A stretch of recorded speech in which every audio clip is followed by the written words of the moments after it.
Tension انسان اس وقت لیتا ہے جب اللہ سے آگے نکلنے کی کوشش کرتا ہے، جو کہ لوگ کر رہے ہیں، جو کہ لوگ. عورت چاہتی ہے کہ میرا میاں بس مجھے دیتا رہے دیتا رہے دیتا رہے. نہیں بھائی، اس سے یہ لالچ ہے، آپ کا امیج خراب ہو جائے گا شوہر کی نظر میں. وہ کہے گا میری بیوی لالچی ہے، پیسے پہ نظر لگا کے بیٹھی ہوئی ہے. اس سے ہو سکتا ہے اگر یہ استغنا ہوتا، قناعت ہوتی، تو اللہ بہت زیادہ. میں ایسے مردوں کو جانتا ہوں، ان کے دل اتنے بڑے ہیں، وہ کہتے ہیں، مجھے بتاتے ہیں، یار اگر میری بیوی میں لالچ نہ ہوتی میں اپنی ساری پراپرٹی اس کے نام کر دیتا، لیکن لالچی ہے، میرا دل نہیں کرتا. اب اس عورت کو کیا پتا کہ تو نے چند پیسوں کی لالچ میں کروڑوں روپے کا اپنا نقصان کر دیا. بعض اولاد قناعت پسند ہوتی ہے، ابا کی جائیدادوں پہ نظر نہیں رکھتی. وہ کہتے ہیں ابا آپ ہم سے لو. باپ کا دل اتنا بڑا ہو جاتا ہے، یار میں سب کچھ ان کے لیے، ان کو زندگی میں دے کے چلا جاتا ہے وہ. لیکن وہ باپ کرے گا جس کو اولاد کے بارے میں اطمینان ہوگا کہ میری دولت پہ نظر نہیں ہے، یہ میری خدمت کرتے ہیں اللہ کے لیے. لیکن جب باپ کو یہ احساس ہونا شروع ہو جاتا ہے نا یہ لالچی ہیں، ایسے باپ ہم نے دیکھے ہیں، وہ کہتے ہیں سارا ٹرسٹ میں دے دو، ان کم بختوں کے 1 روپیہ نہیں دوں گا، اور روڈ پہ پھر رہے ہوتے ہیں وہ. اور بالکل صحیح ہوتا ہے ایسے بچوں کے ساتھ. تو بھائی اللہ تو اس سے زیادہ، یہ اللہ کا تو اس سے زیادہ ہے. اللہ کہتے ہیں مجھ سے ناجائز طریقے سے چھیننے کی کوشش کرو گے، دیوالیاں نکال دوں گا تمہارا. اگر دوں گا بھی نا تو دل سے سکون چھین لوں گا. دولت کا مقصد سکون ہوتا ہے. دیکھو اللہ اگر ظاہری میں دولت چھینتا رہتا ہے نا تو آزمائش ختم ہو جاتی. ہم کہتے ہیں وہ ناجائز کرتا ہے، دیکھو اتنا، وہ تو غریب ہے اور حلال کمانے والے اتنے کروڑ پتی. تو اللہ نے ظاہری طور پر دولت حرام کمانے والوں کو بھی دی ہے، لیکن سکون اللہ نے ان سے چھین لیا ہے. جا کے دیکھو گھروں کے اندر، ہم تو کتنے کیسز آتے ہیں، میاں بیوی میں محبت نہیں ہے، اولاد میں، بیوی شوہر مرنے والے انگوٹھے لگوا کے اپنی جائیداد اپنے نام کرا لی. صحیح ہے نا؟ ایسی ایک بزرگ نے ایک بڑا اچھا واقعہ سنایا، بہت زبردست، کہ تقویٰ کسے کہتے ہیں. عورت کو ایسا ہونا چاہیے، تقویٰ اسے کہتے ہیں. یہ سوچ بن جائے نا تو بڑی سکون کی زندگی. تو وہ انہوں نے ایک واقعہ بتایا کہ ایک آدمی نے کہیں چھپ کے شادی کر لی، پرانے زمانے کا واقعہ ہے، اور پہلی بیوی کو نہیں بتایا. جب شادی کی ہے تو موت سے چند دن پہلے بتا دیا ہوگا، یا پتہ چل گیا ہوگا، یا پتہ چلنے کی وجہ سے ہی مرے ہوں گے، واللہ عالم. بہرحال وہ انا للہ ہو گیا. ان کو جیسے پتہ چلا، ان کا چانس یہی ہوتا ہے کہ جب پتہ چلے گا تو اب آپ کی زندگی کے دن بہت تھوڑے سے رہ گئے. صحیح، انتقال ہو گیا. اب وہ عورت کہیں گاؤں دیہات میں دوسری زوجہ رہتی تھی، تو پہلی کو خیال آیا کہ ٹھیک ہے میرے میاں نے صحیح کیا، غلط کیا، لیکن وراثت میں اس بیوی کا حصہ بہرحال بنتا ہے. آج کل یہ سوچ نہیں ہے، بھئی شرم، یہ میرے لیے حرام ہوگا اگر میں اس کا حصہ کھاؤں. تو جو اس کی وراثت کا بڑا کروڑ پتی آدمی تھا، وہ حصہ لے کر گئی ہے اس دوسری زوجہ کے پاس. وہ یہ کہہ بھی سکتی تھی کہ تو چھپ کے کیا ہے نا، ہم تھوڑی ذمہ دار ہیں، ہمیں تھوڑی بتایا تھا. اس کے پاس حصہ لے کے گئی. یہ جب خدا کا خوف ہوتا ہے نا، لالچ نہیں ہوتی، تو ایسے ہوتا ہے. اور ایسے لوگوں کے لیے اللہ پھر رزق کے دروازے الگ طریقے سے کھولتا ہے. اس کو میں ابھی حدیث سناتا ہوں، اس پہ کیسے اللہ غیب سے رزق کے دروازے کھولتا ہے. اللہ پہلے آزماتا ہے کہ حرام کی طرف مت جاؤ. حرام میں اگر ملے گا بھی نا تو سکون گیا. لالچ، ہوس، یہ چیزیں انسان میں پیدا ہو جاتی ہیں. تو جب وہ اس کے پاس گئی اور کہا کہ بھائی میرے میاں نے کی ہوئی تھی، ہمیں پتہ چلا، اور اب میں تمہاری وراثت نہیں کھا سکتی، جتنا میرا حصہ اتنا ہی تمہارا. وہ بھی کتنی خاندانی. اس نے کہا کہ آپ کے شوہر نے مجھے 3-4 مہینے پہلے طلاق دے دی تھی. مسئلہ یہ ہے کہ شوہر اگر 1 یا 2 طلاقیں دے اور بیوی کی عدت ہو تو عدت کے دوران عورت کو وراثت ملتی ہے. پھر اگر مرض موت میں طلاق دے دے، اب وہ ایک الگ مسئلہ ہے، لمبی بحث ہے. تو کبھی کوئی مبتلا ہو تو پوچھ لے. میں اس لیے کہہ رہا ہوں کہ ایسا نہ ہو وہ لوگ میرے بیان کو ایک مسئلہ بنا کے بھی پیش کر دیتے ہیں. لیکن عدت بھی ختم ہو چکی تھی، تو انہوں نے اس بات کا بتایا نہیں تھا، لہذا میں ان کی زوجہ نہیں ہوں، میرا حصہ نہیں. کیسی خاندانی عورتیں تھیں کہ نہیں تھیں. وہ الگ بات ہے، ٹینشن سے میاں مر گیا، وہ الگ، وہ تو عورت نہیں پسند کرتی نا، یا ہو سکتا ہے کسی اور وجہ سے مرا ہو.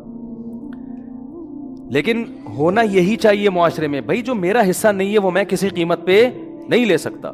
ایک خاتون نے مجھے امریکہ سے فون کیا کہ میرے شوہر نے مجھے ڈیورس دی ہے، تو وکیل یہ کہہ رہا ہے، عدالت قانونی حق یہ ہے کہ آدھی پراپرٹی میرے شوہر کی اب کس کے نام ہوگی؟ بولیں میرے نام ہوگی. اور میرا شوہر ایسا، میرا شوہر ویسا، میرا وہ بڑا ظلم بیان کر رہی تھی. میں نے کہا آپ کا شوہر جیسا بھی تھا، نالائق تھا، ظالم تھا، جب اس نے آپ کو طلاق دے دی تو شریعت کی روح سے اب عدت کا خرچہ اور مہر کا خرچہ، اس کے علاوہ آپ کچھ اور لینے کی مجاز نہیں۔ امریکہ کے لاء کے حساب سے آپ نے اگر لے لیا تو قانون تو کچھ نہیں کہے گا، لیکن اللہ کہے گا آپ کو یہ پیسہ آپ کے لیے حلال۔ بولتے کیوں نہیں کہہ رہی میرا میاں تو ظالم تھا۔ میں نے کہا جو ظلم تھا تو علیحدگی ہو گئی نا، بس تلافی ہو گئی اس ظلم کی، اب نہیں رہ رہا آپ کے ساتھ، وہ ختم قصہ۔ ہاں بچوں کا خرچہ وہ کہہ رہی وہ تو ویسے ہی دے رہا ہے بچوں کا خرچہ۔ میں نے کہا بچوں کا لے سکتی ہیں اپنا خرچہ، اور میں نے کہا بچوں کا خرچہ بھی آپ 2 مفتیوں کو درمیان میں ڈالیں، کیونکہ امریکہ کا لاء امریکہ کے حساب سے خرچہ دے گا، شریعت کس کے حساب سے مانگے گی خرچہ؟ اسلام کے حساب سے مانگے گی۔ تو اتنا خرچہ لینا جائز ہے جو شریعت کی روح سے صحیح بنتا ہو، اس سے زیادہ بچوں کا بھی نہیں لے سکتی، اپنا تو لے ہی نہیں سکتی۔ وہ خاتون میں اللہ کا خوف تھا، انہوں نے کہا میں اپنی پورا کیس ختم کرتی ہوں، مجھے نہیں چاہیے حرام پیسہ۔ لیکن یہ میرے پاس 18-20 بلکہ فتویٰ تو میں جب سے 20 سال ہو گئے مجھے فون پہ مسائل بتاتے ہوئے، 20 سال میں ایک کیس آیا ہے ایسا۔ سمجھ میں آ رہی ہے بات؟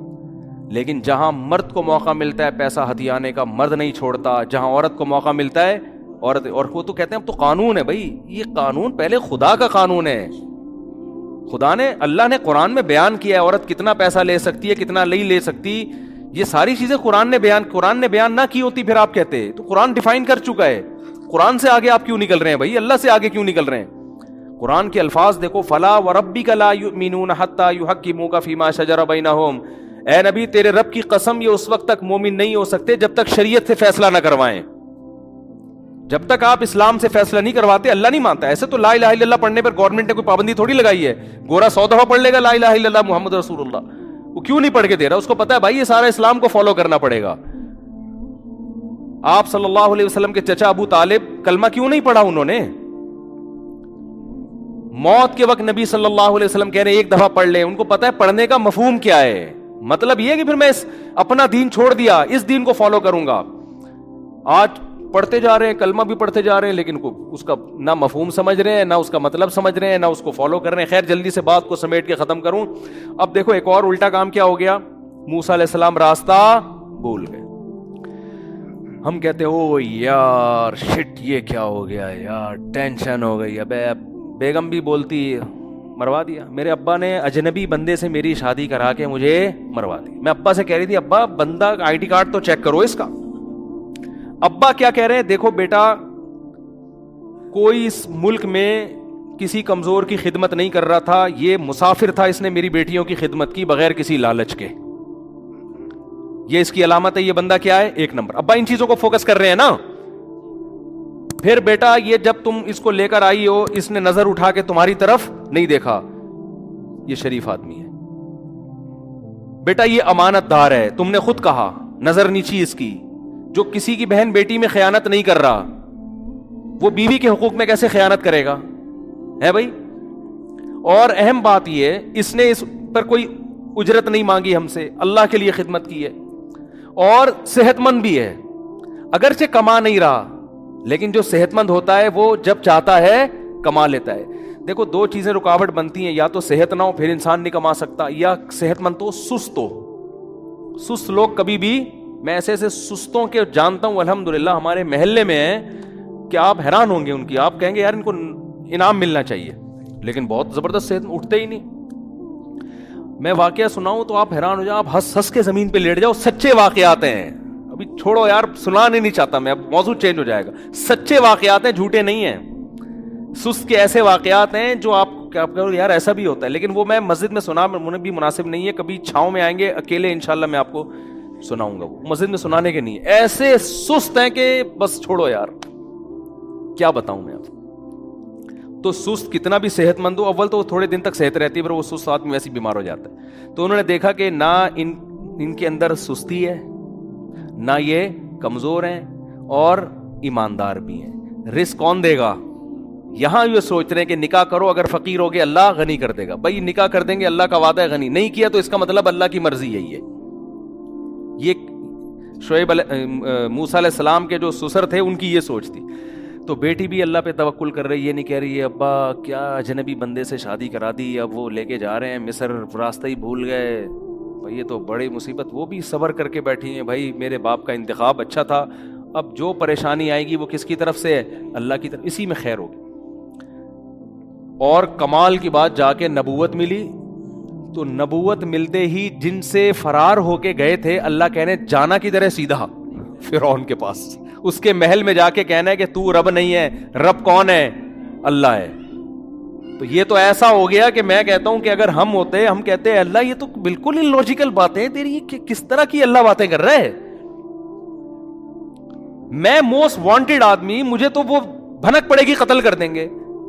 اگر تو مجھے یہ کہتا کہ جا کے کسی اور کو دین کی دعوت دے, تو یہ بھی خطرہ تھا کہ فرعون کہے گا میرے ملک میں میری ایک نئی تحریک کھڑی ہو گئی ہے جو دوسرے مذہب کی طرف بلا رہی ہے, اور تو کہہ رہا ہے جا کے بات کس سے کرنی ہے؟ ڈائریکٹ فرعون سے.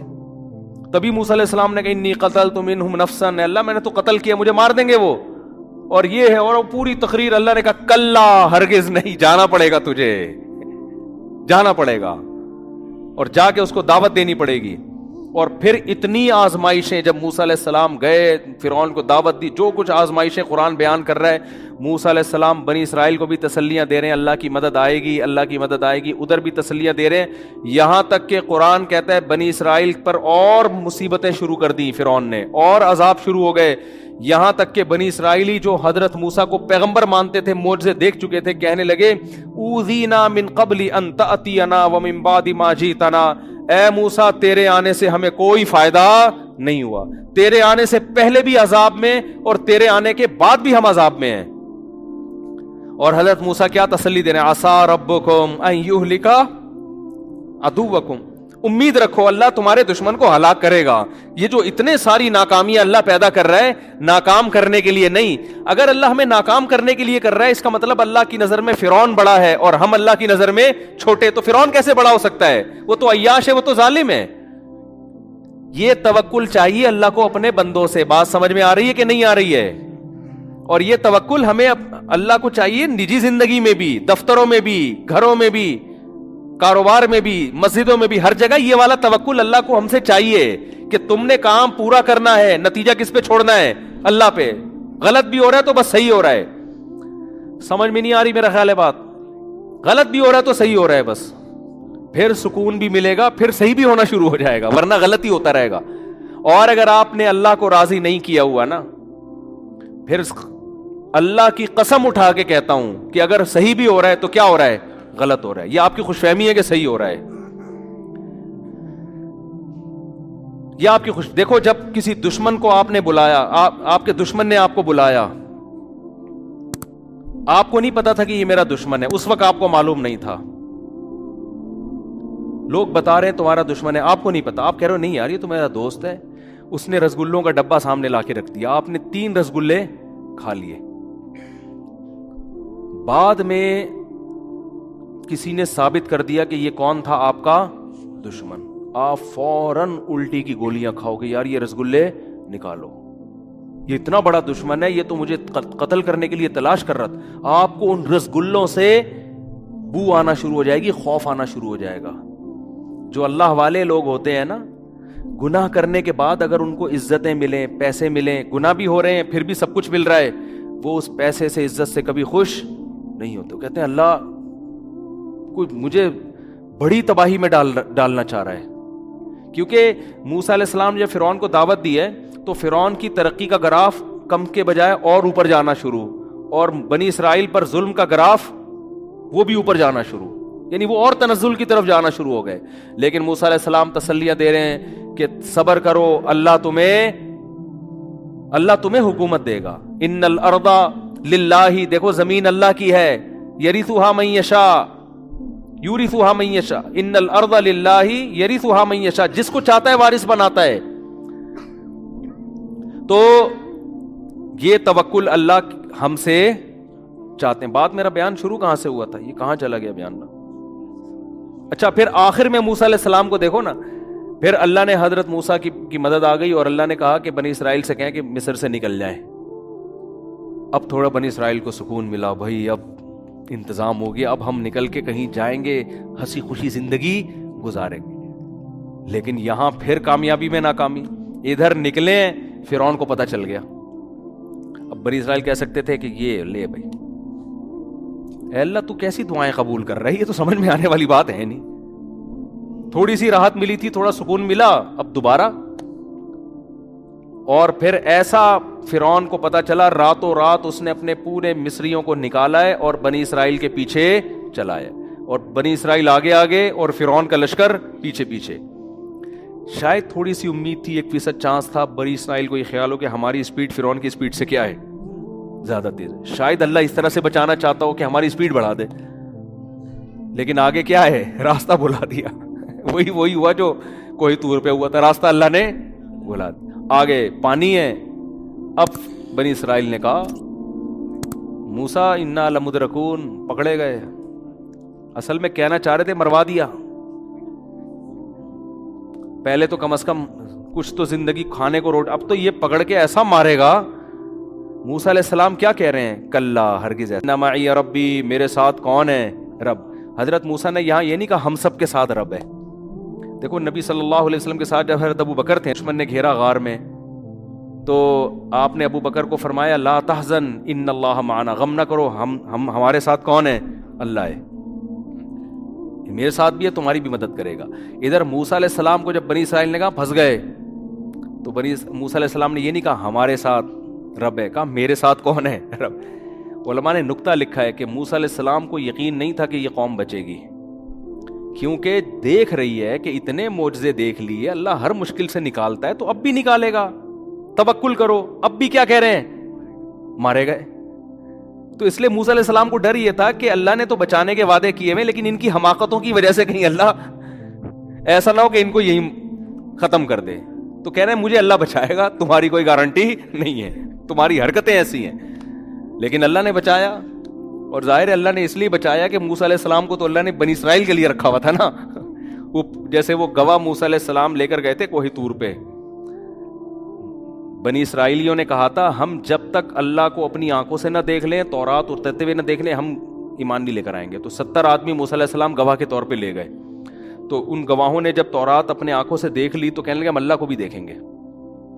حضرت موسیٰ کو غصہ آیا اور اللہ کا بھی غضب آیا. اللہ نے ان 70 کے 70 کو موت دے دی. کتنے نالائق. تو موسیٰ علیہ السلام نے کہا اللہ جو گواہ تھے ان کا تو سب کا انا للہ ہو گیا ہے، میری قوم تو کہے گی کہ یہ تو گواہی مروا کے آ گئے بھائی، یہ تو اور مجھے. پھر اللہ نے دوبارہ زندہ کیا ان 70 کو. اللہ نے موسیٰ علیہ السلام کی، اس سے پتہ چلتا ہے نبی کا وجود کتنی بڑی رحمت ہے. تو بعض دفعہ اللہ بنی اسرائیل کی پرواہ نہیں کر رہے ہیں، اللہ موسیٰ کلیم اللہ کی پرواہ کر رہے ہیں کہ اپنے پیغمبر کو میں اتنی ٹینشن میں نہ ڈالوں، تو چلو ان کو عذاب میں مار دیا، دوبارہ زندہ کرو، ٹھیک ہے نا، چلو بھائی جاؤ دوبارہ جا کے گواہی دو. انہوں نے جا کے گواہی دی، پھر جا کے ہاں بھائی یہ وہی تو ہم نے خود دیکھا ہے پہاڑ پہ جو ہے نا اترتے ہوئے، یہ تورات ہے، یہ موسیٰ علیہ السلام نے کہیں چھپے ہوئی تختیاں نہیں رکھی ہوئی تھی، ہم نے خود اترتے ہوئے دیکھی ہیں، جا کے گواہی دی. تو ان تمام باتوں سے پتہ چلتا ہے بھائی مسلمان کا لائف اسٹائل اور غیر مسلم کے لائف اسٹائل میں زمین آسمان کا فرق ہے. غیر مسلم کیلکولیٹر پہ یقین کرتا ہے، وہ کہتا ہے اتنے پیسے بینک میں، ڈبل روٹی کی قیمت اتنی ہو گئی ہے، اور انڈے اتنے روپے کے ہو گئے ہیں، 2 بچے ہی اچھے. آئی بات سمجھ میں؟ بلکہ وہ 2 بھی کہتا ہے گورنمنٹ پالے، میں کیوں پالوں. بیگم اپنے خرچے پہ چائے بنائے گی، میں اپنے خرچے پہ چائے بناؤں گا. میں اپنا پیسہ ایکچولی میں اپنا بزنس کسی کے ساتھ شیئر نہیں کر سکتا. I am main of money. اس طرح کے ڈائلاگ بھی بولے جاتے ہیں، میں پیسے کا غلام. مسلمان کیا کرتا ہے، ادھر جیب میں پیسہ آیا، اس کو سمجھ میں نہیں آ رہا تو کھلائے کس کو، وہ بیٹھے، وہ مدرسوں میں خرچ کرتا ہے، وہ مسجدوں میں خرچ کرتا ہے، وہ بیوی بچوں پہ خرچ کرتا ہے، وہ ساس پہ خرچ کرتا ہے، ٹھیک ہے نا، وہ سسر پہ خرچ کرتا ہے. بس اتنا وہ احتیاط کرتا ہے کہ کل کسی اور کے سامنے بھیک مانگنی نہ پڑے. جب اس سے پوچھا جاتا ہے یار تم کیا، یار تم نے سارے محلے کا ٹھیکہ لیا ہوا ہے، تو کہتے ہیں کھلانے والا کون ہے بھائی، اللہ. تو پھر لوگ کہتے ہیں وہ آدمی تو سخیتہ غریب ہو گیا. تو یہ متاثر نہیں ہوتا ایسی باتوں سے، کہہ رہے بھائی غربت امیری اللہ کے ہاتھ میں، اگر اللہ کی مرضی سے ہو گیا تو اسی میں خیر ہوگی انشاءاللہ. وہ کیا کہتا ہے بھائی ہو گیا تو اسی میں خیر ہوگی، اللہ کی مرضی یہی ہوگی. لیکن ایسا ہوتا عام طور پر ہے نہیں، اس کے ساتھ ہو گیا تو اللہ کی مرضی ہوگی، اور پتلی گلی سے یہ کہہ کے نکل لیتے ہیں. اور جو لبرل لوگ ہیں نا، جو مذہب کو نہیں مانتے، کیلکولیشن، ٹینشن، اتنی دولتیں لوگوں نے اکٹھی کی ہوئی ہیں، اتنی دولتیں، اور پھر میرے یعنی واقعات آتے ہیں نا، یار تمہارے 1 کروڑ ڈوب گیا تو تم ٹینشن میں کس بات، تمہارے پاس 20 کروڑ رکھے ہوئے ہیں، کیا ہو گیا. 1 کروڑ ڈوب گیا تو ناشتہ تو کر رہے ہو نا, پراٹھے تو کھا رہے ہو اسی طریقے سے, دوپہر کھانا بھی کھا رہے ہو, رات کھانا بھی کھا رہے ہو, تو ہٹے کٹے فٹ فاٹ تو ڈوبنے سے کوئی کچھ کمی تو نہیں آ رہی نا باڈی میں, ویسے ہی فٹ فاٹ ماشاءاللہ. لوگ پتہ ہے کیا کہتے ہیں, بس آخری بات بیان کر کے بیان ختم کرتا ہوں. لوگ کہتے ہیں یار بیگم تو اسی لائف اسٹائل کی عادی ہو گئی ہے نا, بزنس میں لاس ہو گیا تو بیگم کو کیسے کھلائیں. یہ بہت بڑا مسئلہ ہے میرڈ آدمی کے لیے کہ کاروبار میں لاس ہو گیا ہے, ہمارا اب لائف اسٹائل کو اب تھوڑا سا نیچے آ گیا, بچے اسی کے عادی ہو چکے ہیں, اب میں ویسا کھلا نہیں سکتا, اب ٹینشن ہو رہی ہے. کوئی ٹینشن لینے کی ضرورت نہیں. بیگم صاحبہ کو بتا دیں, بیگم صاحبہ میں یہ کھلا سکتا ہوں, آپ نے رہنا ہے رہیں, نہیں تو پتلی گلی سے. بھائی اب میں چوری تو نہیں کروں گا نا, رزق کس کے ہاتھ میں, اللہ کے ہاتھ. میری جو محنت ہے وہ میں کر رہا ہوں. بھائی مجھ سے جو ہو سک رہا ہے وہ میں نہیں کر رہا ہوتا, پھر تانے بھی بنتے ہیں, پھر خلا بھی بنتا ہے, پھر طلاق بھی بنتی ہے, پھر چترول بھی بنتے ہیں, سب کچھ بنتا ہے, سالوں سے پٹوانا بھی بنتا ہے. لیکن میرے بس میں نہیں ہے, رزق اللہ کے ہاتھ میں ہے. تو یہ ہے, تو میں بھی سوکھی روٹی کھا رہا ہوں, اور ہمارے نبی بھی جو ہے نا فاقہ ہوتا تو ہم بھی فاقہ, آج پیر کے دن نے روزہ رکھتے ہیں, تو یہ تم بھی سحری میں 2 پاپے کھا لینا, میں بھی کھا لوں گا. یا تو میں باہر پیسے کھا کے باہر جو ہے نا میں لگژری لائف گزار رہا ہوتا, گھر میں تو میں فاقوں میں رکھا ہوتا, پھر تو بات ہے. لیکن جب یہ اس سے زیادہ میرے بس میں نہیں ہے. اب کیا ہوتا ہے کہ بیگم جائے گی, بچے کہیں گے ایسے ہوگا, تو بولو بھائی میں نے اللہ کے لیے پیدا ہوا ہوں, بیوی بچوں کے لیے میں پیدا ہوا ہی نہیں. Both are made for each other ہے ہی نہیں, یہ جملہ ہی غلط تھا, یہ میں نے تمہیں صرف پٹانے کے لیے کہا تھا شادی کے موقع پہ. یہ پٹانے کے لیے کہتے ہیں نا, we both are made for each other. وہ بھی کہتی ہے, وہ کیا ایک بڑا اچھا سا جملہ ہے, خیر وہ بھی کہتی ہے ہم بھی اسی لیے بنے ہیں. تو بیگم وہ تو پٹانے کے لیے بنا تھا, لیکن میں اللہ کے لیے بنا ہوں, مجھے اللہ کو خوش کرنا ہے. اللہ نے کہا ان چیزوں میں ٹینشن نہ لو, ٹینشن صرف آخرت کی رکھو, اس کے علاوہ بیگم میرے ویسے ہی سر کے بال ختم ہو چکے ہیں, ٹینشن لینے کی عمر نہیں ہے. جو کھلا دیا پلا دیا اس پہ اللہ کا شکر ادا کرو, اسی میں گزارا کرنا ہے تو کرو, ورنہ آپ پتلی گلی سے جا سکتی. شریف خاندان کی اچھی ہوگی گزارا کرے گی, نہیں ہوگی تو چلی جائے گی, تو خوشی خوشی. لوگ کہتے ہیں پھر لوگ تانا دیں گے, ابے تو بھائی لوگوں کی پرواہ بالکل نہ کرو. 100 سال پہلے بہت سے لوگ ایسے تھے جن کو بڑی گندی گندی گالیاں پڑا کرتی تھیں, گالیاں دینے والے بھی قبروں میں, اور جن کو دی جا رہی تھی وہ بھی کہاں. نہ عزت کرنے والا رہے گا, نہ جس کی عزت کی جا رہی ہے وہ رہے گا, نہ ذلیل کرنے والا رہے گا, نہ جس کو ذلیل کیا جا رہا ہے وہ رہے گا. سب تھوڑے دنوں کی کہانی, ختم, فنش. نئی نسل آئے گی, اللہ کہے گا اس کے عمل کو اللہ دیکھے گا, اور فرشتے فائنل لپیٹ کے چلے جائیں گے. آخرت میں پتہ چلے گا کون عزت دار تھا اور کون ناکام تھا, یہ آخرت میں پتہ چلے گا. تو فیملی میٹر میں بھی نا وہ دیکھا کرو کہ میرے بس میں کیا ہے. جو چیز بس میں نہیں ہے اس کی کبھی ٹینشن نہیں لینی ہے. یہ آپ کے بس میں نہیں ہے رزق بڑھانا, بھائی یہ اللہ کے ہاتھ میں ہے. جو آپ کے بس میں اس میں سستی نہ کرو. آپ بڑھ جائے ٹھیک ہے, نہیں بڑھے بھائی اسی پہ ہم خوش ہیں یار, اللہ اسی پہ راضی ہے, بس ٹھیک, کوئی بات نہیں. گولے گنڈے بیچیں گے ہم تھوڑے دنوں میں, کوئی مسئلہ نہیں. دمبوں کا کاروبار کریں گے. تو بیگم کو بھی بتانا, میرڈ آدمی کے لیے نہیں بڑا مسئلہ ہوتا ہے. باپ سے تانے مل رہے ہیں, بے کماتا کیوں نہیں ہے, ماں سے تانے مل, اماں کو بتا دو, اماں میرے بس میں یہی ہے, میں اس سے زیادہ نہیں کما سکتے, ایکچولی میں نہیں کما سکتا اس سے زیادہ, تو آپ مجھے رکھنا ہے رکھیں, نہیں تو آپ مجھے گھر سے نکال دیں. گھر سے نکل کے جائے گا کہاں, فٹ پاتھ پہ سو جائے جا کے, 2-3 دن نیند نہیں آئے گی, پھر آنا شروع ہو جائے گی. اتنا خدا کی قسم مزہ آئے گا نا, پیسے واپس. کیونکہ مقصد آخرت ہے بھائی, ہے ہی نہیں. اور پھر جو پیسہ آئے گا اس میں مزہ بھی بہت آئے گا, کیونکہ آپ ذہنی طور پر تیار ہو کہ اللہ میری ضرورت صرف 2 وقت کی روٹی ہے. اب جو اللہ بنگلہ دے گا, گاڑیاں دے گا, تو آدمی کہے گا اللہ میں نہ اس کا مستحق ہوں, نہ مجھے ضرورت ہے, کھلایا جا رہا ہے. اور میں ایسے لوگوں کو بھی جانتا ہوں الحمدللہ. ایک میرے پاس آ کے کہتے ہیں حضرت سمجھ میں نہیں آ رہا, اتنا پیسہ آ رہا ہے, سمجھ میں نہیں آ رہا, ہم تو نہ نیک ہیں اتنے, اور نہ جناب ہم نے کوئی اتنی محنت کی ہے, کیا کریں. میں کہتا ہوں شکر ادا کرو بھائی اللہ کا, اور کیا کرو, اور نیک بننے کی بھی کوشش کرو اگر نہیں ہو تو, ہے نا, شکر ادا کرو اللہ کا. ایسے لوگ بھی ہیں اور ایسے بھی ہیں, جتنا مرضی کما لو, ہائے پیسے ہی نہیں ہے, ہائے خرچے نہیں ہو رہے, ہائے یہ نہیں ہو رہا, ہائے وہ نہیں ہو رہا, تو ہائے ہائے ہائے میں ایک دن جنازہ اٹھے گا اور بالآخر قبر میں بچے پھینک کے آ جائیں گے, اور پھر بھول جاتے ہیں 2-4 دن بعد. بچے یاد نہیں رکھتے تو محلے والے کہاں سے یاد رکھیں گے بھائی, اور یاد رکھ بھی لیں گے تو آپ کو اسے یاد رکھنے کا فائدہ کیا ہے. تو اصل ہدف کیا ہے, آخرت. حضرت حکیم الامہ مولانا اشرف علی تھانوی رحمہ اللہ فرمایا کرتے تھے کہ دینداری کا جو درجہ اللہ ہم سب سے چاہتے ہیں نا, وہ یہ ہے کہ اللہ کی رضا میں اپنے آپ کو انسان فنا کر دے. بس جیسا اللہ چاہ رہا ہے ویسا ہی ہوگا. اللہ چاہ رہا ہے آپ کو غریب رکھنا، میں اس غربت پہ راضی ہوں. اللہ چاہ رہا ہے امیر رکھنا، میں امیری پہ. حضرت حسن بڑے مالدار تھے، بہت دولت تھی، تو کسی نے ان سے کہا کہ نبی صلی اللہ علیہ وسلم تو غریب تھے، آپ کے نانا، آپ کے پاس اتنی دولت. انہوں نے کہا اللہ اگر دولت چاہ رہا ہے تو میں اس پہ راضی ہوں. ٹھیک ہے نا.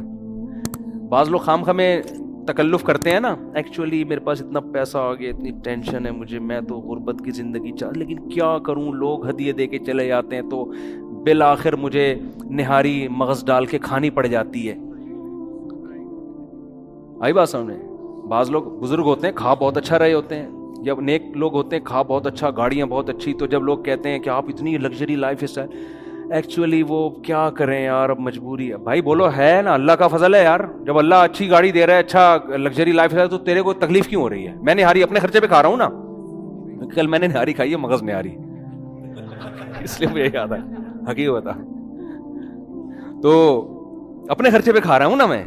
اچھا میں نے تو اپنے خرچے پہ ہی نیت تھی، لیکن وہ اس نے پیسے لیے نہیں. وہ کہے گا اپنے خرچے پہ نہیں کھائی مفتی صاحب، ایسا نہیں کرو، بیان سب سن رہے ہوتے ہیں نا، لیکن میری نیت اللہ کی قسم اپنے خرچے پہ ہی تھی. وہ اس بندہ جاننے والا نکلا، اس نے لیے نہیں پیسے. تو اس پہ بھی آپ کو تکلیف نہیں ہونی چاہیے. اگر وہ نہیں لے رہا، ایک بندہ مولوی کو فری میں کھلا رہا ہے تو اللہ کھلا رہا ہے، اس کا مطلب ہے آپ کو اس پہ بھی تکلیف نہیں ہونی چاہیے. ہر چیز پہ ٹینشن اٹھا رہے ہیں لوگ.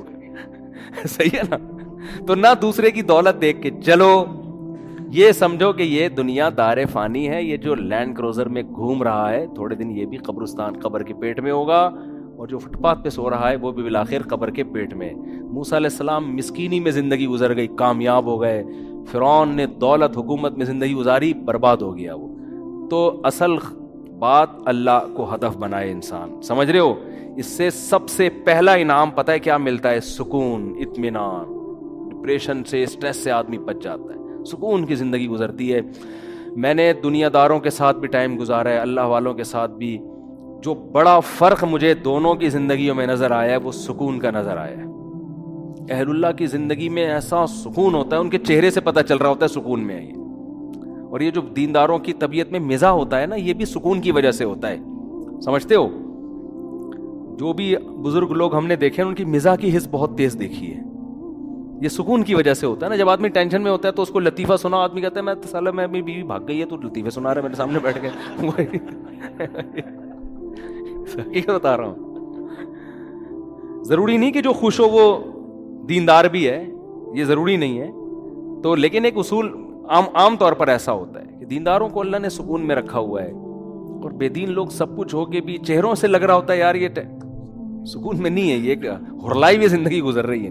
ہوس، لالچ، ادھر سے نہ چھوڑو ادھر سے نہ چھوڑو، ٹینشن، اتنا کما کے بھی ٹینشن کے چھن نہ جائے، پھر چھن نہ جائے، ضائع نہ ہو جائے.